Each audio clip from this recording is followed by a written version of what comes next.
बाबा नाम के भोले बाबा नाम के तीजो पुथिबू छोटिया बाबा नाम के तीजो पुथिबू भोले बाबा नाम के तीजो पुथिबू छोटिया बाबा नाम के तीजो पुथिबू। सुनो सुनो बाबा करुछे कुहारी आसी छमी पायन भारे धरी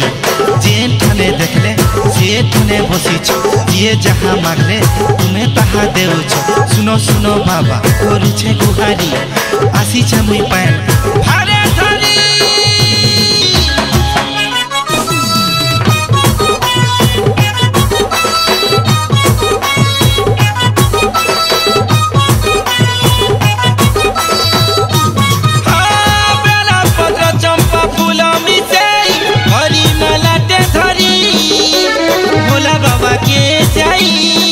पिंधाबू पिंधाबू पिंधाबू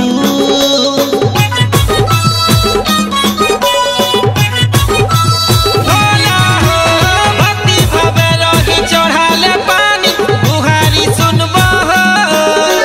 जटाधारी ने गुहारी करबू करबू करबू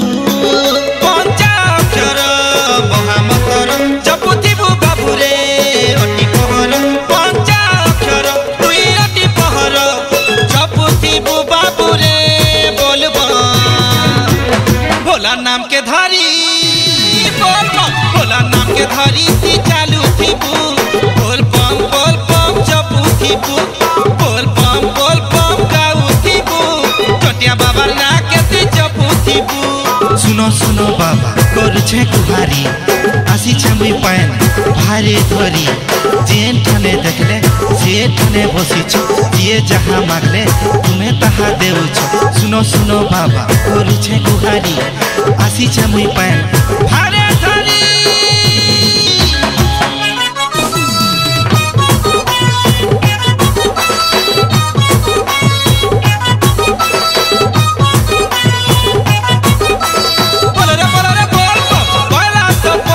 जटाधारी तुम दया हेले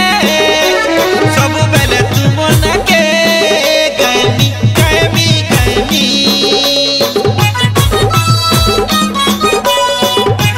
भोला बाबा बेल पतर गुटे करी देव मते आरो जनमे हो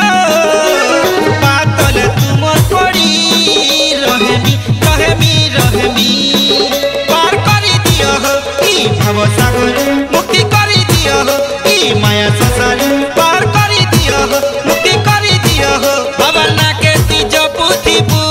बोलबो भोले बाबा नाम के बोलबो भोले बाबा नाम के तीजो पुथिबू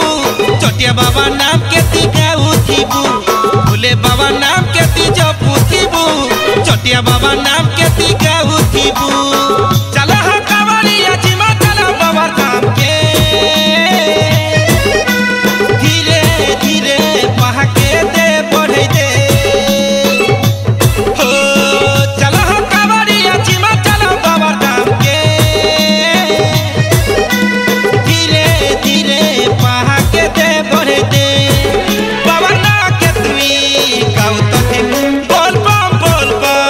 कहू तथी बाबा ना के तुई मन जप तथी और चामने तुई डाकुथिबू बोलबो भोले बाबा नाम के भोले बाबा नाम के तीजो पुथिबू छोटिया बाबा नाम के तीजो पुथिबू भोले बाबा जो पुथिबू छोटिया बाबा ना के तीगा उथिबू भोले बाबा नाम के तीगा उथिबू छोटिया बाबा नाम के तीगा उथिबू भोले बाबा को उथिबू छोटिया बाबा ना के तीजो पुथिबू।